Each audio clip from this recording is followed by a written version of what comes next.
बढ़ते हैं अगले क्वेश्चन की तरफ। अगला क्वेश्चन क्या बोलता है कि a solid cylinder is rolling down an incline plane of angle theta. एक सॉलिड सिलेंडर है जो कि रोल कर रहा है। फिर से रोलिंग के लिए रफ सरफेस होना जरूरी है, ठीक। इंक्लाइन प्लेन रफ होना जरूरी है। The coefficient of static friction between the plane and the cylinder is mu s. The condition for cylinder not to slip is. Rolling on an incline plane का concept लगेगा।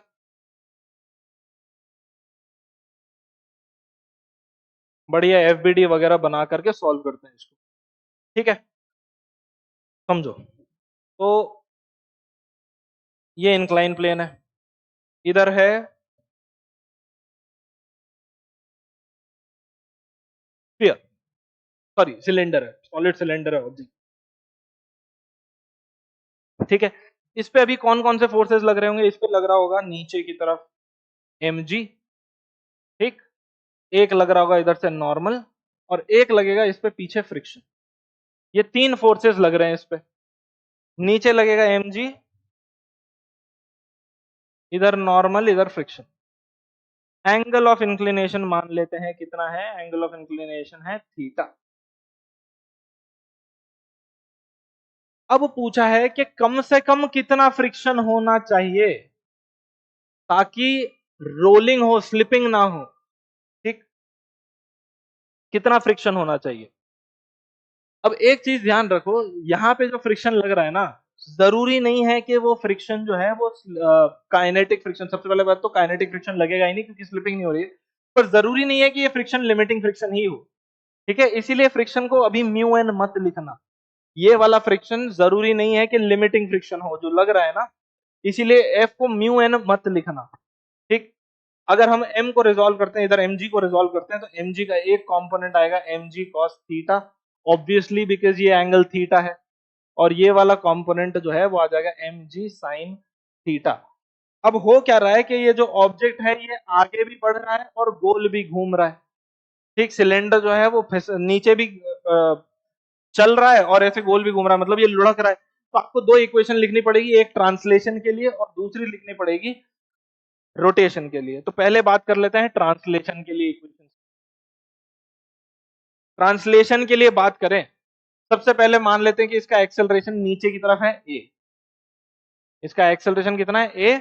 और angular acceleration है alpha. Angular acceleration कितना है? Alpha. तो अगर मैं plane के अलोंग फोर्सेस देखूं तो प्लेन के अलोंग इस पे कौन कौन से फोर्सेस लग रहे हैं? mg sin थीटा और f। तो mg sin theta minus f will be equals to ma। ये एक इक्वेशन बनी। दूसरी इक्वेशन बनेगी normal equals to mg sin theta, sorry mg cos theta, क्योंकि नॉर्मल जो है वो mg cos थीटा को बैलेंस कर रहा है। अगर आप यहां पर देखो तो ऐसे normal is balancing mg cos theta और mg sin theta minus f is equals to mass into acceleration. ये बनी एक इक्वेशन। अब अगली इक्वेशन बनाते हैं रोटेशन के लिए। तो रोटेशन हो जाएगा टाउ बराबर आई अल्फा। ये मैं पहले वाले क्वेश्चंस में भी बता चुका हूं कि नॉर्मल और mg सेंटर ऑफ मास से पास कर रहे हैं, इसीलिए ये दोनों कोई भी टॉर्क प्रोड्यूस नहीं करेंगे सेंटर ऑफ मास के अबाउट। जो भी टॉर्क प्रोड्यूस करना है सेंटर ऑफ मास के अबाउट वो करेगा फ्रिक्शन। फ्रिक्शन क्योंकि इस पेरीफेरी पे लग रहा है, सरफेस पे लग रहा है, तो फ्रिक्शन के कारण टॉर्क जो है वो क्या हो जाएगा? F into R. ये दूरी आर है, तो इसको लिखेंगे F into R is equals to I की वैल्यू हो जाएगी M R square by two because it's a solid cylinder into alpha. यहां पर r से r कैंसिल हो जाएगा। और क्योंकि रोलिंग हो रही है तो रोलिंग में एक बात याद रखना है कि a बराबर r अल्फा होता है प्योर रोलिंग के केस में। तो ये r अल्फा जो है इसको a लिख सकता हूं मैं, तो f आ जाएगा एम ए बाय टू, ठीक। इस फ्रिक्शन की वैल्यू हम यहां रख देंगे पहली इक्वेशन में। तो M G sine theta is equals to F plus M A है, और एम एफ की वैल्यू हमने निकाली एम ए बाई टू, तो M G sine theta will be equal to M A by two plus M A आ जाएगा। एम को कैंसिल आउट कर देते सारी इक्वेशंस में से, तो G sine theta will be A plus A by two which is 3a/2। और एक्सेलरेशन आएगा 2g साइन थीटा बाय 3। ये तो हुआ एक्सेलरेशन। पर हमसे पूछी क्या है कंडीशन के what is the condition so that the cylinder does not slip.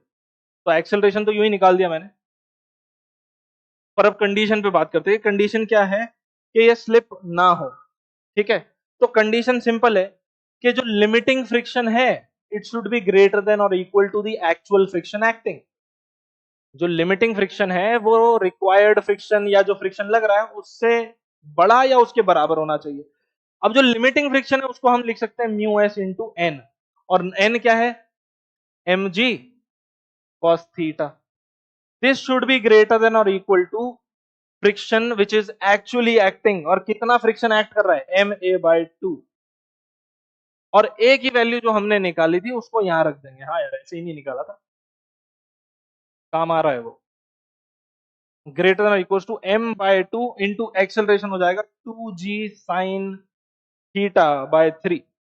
Okay, तो अब एम जी कैंसिल, 2 से 2 कैंसिल, तो म्यू एस आया क्या greater than equal to sine theta by 3 cos theta.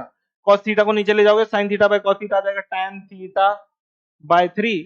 तो कंडीशन हो जाएगी 3 mu s has to be greater than equal to tan theta.